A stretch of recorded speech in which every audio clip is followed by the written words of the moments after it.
जैसे परिणाम आया तो मैं बड़ा दुखी था। फिर इसके बाद मैं ज्योतिष देखना शुरू किया तो हमने देखा कि अरे अयोध्या एक सीट गई है, 2 सीट आ रही है। तो आगे आप महाराज जी इस रणनीति को लेकर क्या कहेंगे कि वह भाजपा इस अयोध्या से भारी मतों से जीते? अब देखिए, अयोध्या में जितने दलित थे जो सब पक्का मकान और फ्री का राशन ले रहे थे, वो प्रत्याशी को देखे कि दलित प्रत्याशी सपा का है तो उसको जाति के नाम पर दे दिए। और मुल्ला जो है कभी भाजपा को देता नहीं है। भाजपा वाले भ्रम में रहते हैं कि मुस्लिम महिला दे देगी या ऐसा कुछ नहीं है। मुल्ला कभी भी भाजपा का समर्थन नहीं कर सकता है। लेकिन ठीक रहा, मैं भाजपा से यही कहूँगा कि जो काम आज हो सकता है उसको कल पर मत टालो।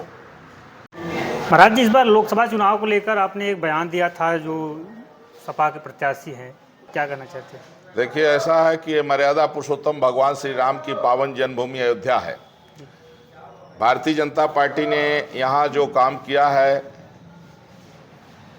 वह निश्चित रूप से उसके लिए हम सभी अयोध्यावासी कृतज्ञ हैं। लेकिन दुर्भाग्य रहा कि अयोध्या की सीट भाजपा हार गई। लोगों के लिए जो है तो जातिवाद धर्म पर भी भारी पड़ गया। जो लोग पक्का मकान और फ्री का राशन लेने वाले लोग थे, वह भी जातिवाद के कारण भाजपा के विरोध में चले गए। जिसने राम भक्तों के ऊपर गोली चलवाया उसका प्रत्याशी जीत गया, जो राम मंदिर बनवाए उनका प्रत्याशी हार गया। ये दुखद रहा, लेकिन इसके पीछे और तमाम कारण हैं जी। और जैसे परिणाम आया तो मैं बड़ा दुखी था। फिर इसके बाद मैं ज्योतिष देखना शुरू किया तो हमने देखा कि अरे अयोध्या एक सीट गई है, 2 सीट आ रही है। मतलब जो विपक्ष ने जिनको प्रत्याशी के रूप में खड़ा किया था वो विधायक थे, तो वो सीट छोड़ेंगे तो उपचुनाव में भाजपा का जीतना उसमें तय है। जी। और 1-2 महीने की ही मेहमान है। अत्यंत बुजुर्ग और रोगी होने के कारण 1-2 महीने में ही वो मरने वाले हैं। तो इसके बाद उपचुनाव जब होगा तो फिर भाजपा यहाँ से रिकॉर्ड मतों से जीतेगी। महाराज जी, आप किस बेस पे कह रहे हैं कि 1-2 महीने में वो मरने वाले हैं? क्या कोई साक्ष्य है या कोई तथ्य है? क्या किस बेस? साक्ष्य तथ्य नहीं, जैसे उम्र के आधार पर जब अत्यंत बुजुर्ग और रोगी देख करके और थोड़ा ज्योतिष के हिसाब से हमने ज्योतिष में देखा, विचार किया, तो ज्योतिष में ये बताया कि भाई अब ये इनका अंतिम समय चल रहा है। तो इसलिए भाजपा का यहाँ से जो नुकसान हुआ है वो भरपाई हो जाएगी जल्दी। जी। जो वर्तमान सांसद हैं उनको अखिलेश यादव ने कहा था कि आप जल्द ही सांसद बनने वाले हैं। देखिए, वो तो हर प्रत्याशी को जो उनका मुखिया होगा जी। तो वो सांसद बनने के लिए तो खड़ा किया था। तो ये स्वाभाविक सी बात है कि जो आदमी जिसमें खड़ा है उसका मुखिया कहेगा ही कि सांसद बनने वाले हैं, विधायक चुनाव में कहेंगे विधायक बनने वाले हैं। तो ये तो सामान्य बात है, इसमें कोई बड़ी बात नहीं। तो आगे आप महाराज जी इस रणनीति को लेकर क्या कहेंगे कि वह भाजपा इस अयोध्या से भारी मतों से जीते? अब देखिए, अयोध्या में जितने दलित थे जो सब पक्का मकान और फ्री का राशन ले रहे थे, वो प्रत्याशी को देखे कि दलित प्रत्याशी सपा का है तो उसको जाति के नाम पर दे दिए। और मुल्ला जो है कभी भाजपा को देता नहीं है। भाजपा वाले भ्रम में रहते हैं कि मुस्लिम महिला दे देगी या ऐसा कुछ नहीं है। मुल्ला कभी भी भाजपा का समर्थन नहीं कर सकता है। ये भाजपा वालों को दिमाग में अच्छे से बैठा लेना चाहिए। और आज मच्छर से ज़्यादा आबादी मुल्ला पैदा कर रहा है। हिंदुओं से 10 गुना ज़्यादा पॉपुलेशन मुल्ला बढ़ा रहा है। तो ये देश में कब्जा करने की इनकी जो नीयत है, जो इनका अंदर अंदर गजवा हिंद की खिचड़ी पक रही है, तो हम कई बार कहे कि हमने कहा पॉपुलेशन कंट्रोल और कॉमन सिविल कोड को जल्दी से जल्दी लागू करिए। तो नरेंद्र मोदी जी ने बहुत काम किया, वो एक इतिहास पुरुष बन गए हैं। लेकिन अगर चाहते तो और भी काम कर सकते थे। लेकिन ठीक रहा, मैं भाजपा से यही कहूँगा कि जो काम आज हो सकता है उसको कल पर मत टालो। ज़्यादा ओवर कॉन्फिडेंस भी जो है नुकसानप्रद होता है। समय किधर करवट ले ले कोई जानता नहीं। इसलिए जो काम आज के डेट में हो सकता है उसको कल पर न टालो। यह भारतीय जनता पार्टी के एक पार्षद से लेकर एक साधारण कार्यकर्ता से लेकर के प्रधानमंत्री तक के लिए हमारा संदेश है आपके चैनल के माध्यम से। इसमें कुछ भाजपा के ही नेता, कुछ स्थानीय नेता बता रहे हैं कि अमित शाह की गलती थी जिन्होंने अपने मन से वोट दिया, योगी आदित्यनाथ के मन से वो चुनाव अब ये में। तो बड़े लोगों की बात है, उनका क्या मामला रहा कि प्रत्याशियों का चयन अमित शाह ने किया या योगी जी ने किया, केंद्र से हुआ या स्टेट से हुआ, ये तो वो लोग जाने, इस पर मैं कुछ नहीं कर सकता हूँ। ये जरूर है कि प्रत्याशियों का चुनाव सही नहीं हुआ। प्रत्याशियों का चुनाव सही होना चाहिए और एक दो बार के बाद में प्रत्याशी बदलना भी जरूरी है, चाहे कितना अच्छा हो, क्योंकि आप बदलेंगे नहीं या तो उसको दूसरे जगह से लड़ाएं, तो वहाँ की जो स्थानीय जनता है वहाँ कुछ निजी लोगों में जो है मतभेद पैदा हो जाता है। तो तमाम कारण हैं, हार के कारणों की समीक्षा होनी चाहिए। महाराज जी, मुस्लिमों की आप बात कर रहे हैं, एक एनडीए गठबंधन है, उस गठबंधन में टीडीपी चंद्रबाबू नायडू आए हैं जो मुस्लिमों को आरक्षण की बात करते हैं। तो जब मुस्लिमों की आरक्षण की बात करते हैं, इसमें आपके कि मुस्लिम वोट नहीं देता है, तो आप किस बेस पे अब उस पर गठबंधन हो रहा है? अब देखिए, अटल जी जिस तरह से सरकार चलाए थे तो तमाम विपरीत विचारधाराओं को भी लेके चलना पड़ता है जब स्पष्ट बहुमत प्राप्त नहीं होता। लेकिन भारत के लिए मुसलमान वफादार नहीं है। अगर वफादार होता तो देश का विभाजन न होता। और आज भी मुस्लिम आबादी जहाँ ज़्यादा है वहाँ अपराध ज़्यादा है और वहाँ हिंदू बहन बेटियों की इज्जत लूटी जा रही है। और पश्चिम बंगाल में आपको बता दूं कि वहाँ तमाम रोहिंग्या आतंकवादियों को, घुसपैठियों को संवैधानिक पदों पर बैठा दिया गया है। वो तमाम जो है सरकारी नौकरी उनको मिल गई है। और वेस्ट बंगाल की पुलिस हिंदू बहन बेटियों के साथ बलात्कार करती है। तो क्या जो वर्तमान सरकार बनने जा रही है एनडीए की, क्या वो आरक्षण देगी तो या क्या उचित है? या आरक्षण पे जो फैसला लेने लेगी और जो चंद्रबाबू नायडू जी कह रहे हैं कि हम मुस्लिमों को आरक्षण देंगे और उनको उनका हक जो है उनको मिलेगा वो हक? अब चंद्रबाबू नायडू जाने वो क्या बात है, लेकिन क्योंकि वो एनडीए के हिस्सा हो गए हैं अब सर। देखिए महाराज जी, सरकार चलाने के लिए बहुमत की ज़रूरत है। जी, तो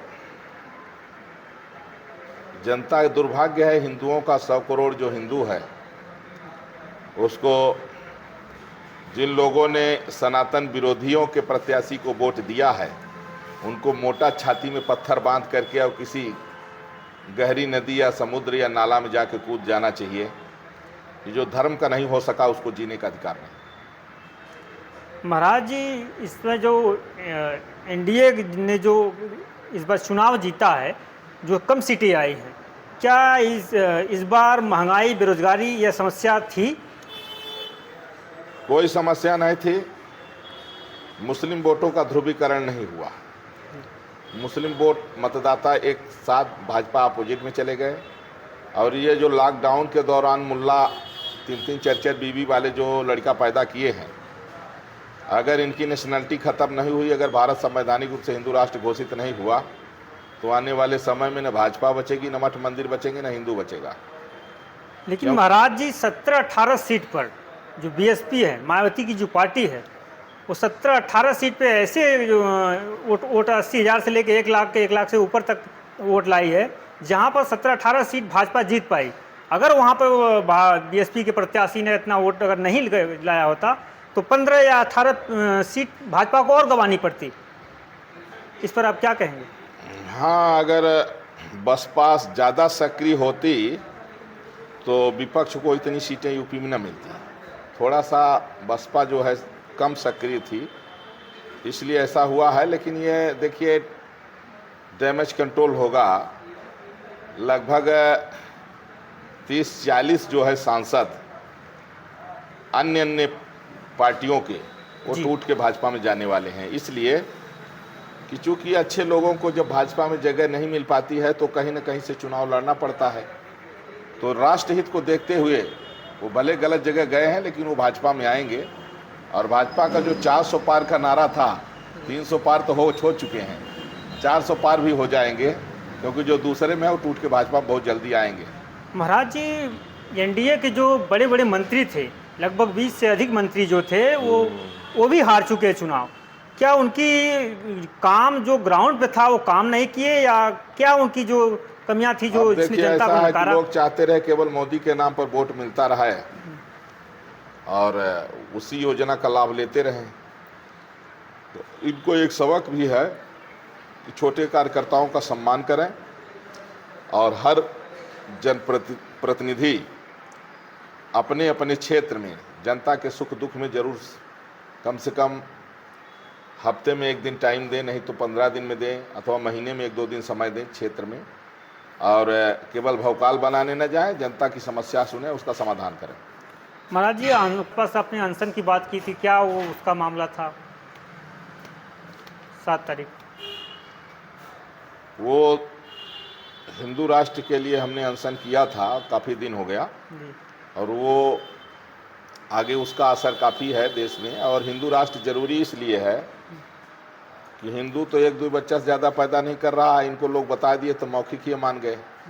अब मुल्ला जो है 3 बीबी 4 बीबी रख करके और खाली दिन रात लड़के पैदा कर रहा है, उसका अंदर अंदर में है कि उसकी पॉपुलेशन बढ़ेगी तो देश पर कब्जा कर लेगा, और 1990 हिंदू नरसंहार कश्मीर की तरह फिर हिंदुओं का नरसंहार करेगा पूरे देश में। तो महाराज जी, इस पर कानून आना चाहिए, या एनडीए अगर सरकार बना रही है तो इस पर कानून लाना चाहिए? सब आना चाहिए और सब आएगा बहुत जल्दी। सबसे पहले पीओके आएगा, सबसे पहला काम है पीओके आएगा जी। और इसके बाद जो है तो बहुत सारे ऐसे काम हैं जो होंगे। कुछ चूंकि विपरीत विचारधारा के लोगों से गठबंधन लोगों को जोड़ा गया है तो थोड़ा सा दिक्कत होगी, लेकिन सब धीरे धीरे ठीक हो जाएगा। तो क्या इस बार सीए कानून भी लागू होगा महाराज जी? सब लागू होगा और बहुत बड़े बड़े काम होंगे।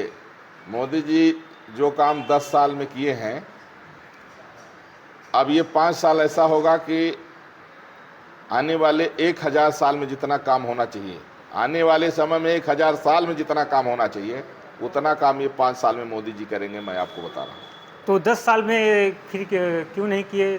10 साल में जितना मोदी जी कर दिए हैं उतना कांग्रेस ने 60 साल में नहीं कर पाई है। आप देखिए, घर घर शौचालय देना मामूली बात है। 60 साल तक कांग्रेस रही, लेकिन गांवों में कोई शौचालय की व्यवस्था नहीं थी। मोदी जी के आने के बाद घर घर शौचालय, करोड़ों की संख्या में बेघरों को घर देना मामूली बातें ही है। अरे ब्लेम लगाने वाले तो वो सब सारे गद्दार हैं, राक्षस हैं। मोदी जी ने जो किया है वो कोई कर ही नहीं सकता है। और ये ज़रूर है कि थोड़ा ओवर कॉन्फिडेंस जो है लोगों में हो गया था। लोग केवल मोदी जी के नाम पर बैठे रहते थे कि हमको मोदी जी के नाम पर वोट मिलेगा, जीत जाएंगे, और जीते भी हैं, जीतते आए हैं। लेकिन अब ये सबक भी है कि काम करिए। लेकिन महाराज जी, इन कामों का असर ग्राउंड पे दिखता नहीं है। अगर दिखता तो आज ये नौबत नहीं आती। चारों तरफ रोड बन रही है, चारों तरफ देखिए, आप अयोध्या में आप देख लिए, इतना डेवलप कभी कोई देखा ना होगा जितना जो है तो भाजपा ने कर दिया है। और फिर अयोध्या से हार जाना, तो इस बात को चूंकि ऐसा है कि मुल्ला तो अंदर अंदर अपना काम कर रहा है और हिंदुओं में लोग हिंदुओं को फोड़ने के लिए, बहकाने के लिए तरह तरह के लोग षड्यंत्र करते रहते हैं। तो होगा, सब ठीक होगा, सब भगवान चाहेंगे अच्छा होगा। थोड़ा कुछ सीटें कम आई हैं तो आने वाले समय में इसका मूल ब्याज सहित होगा। और मैं ये बता रहा हूँ कि जो 27 का चुनाव होगा जी, तो आने वाला जो भी चुनाव होगा विपक्ष 0 रहेगा।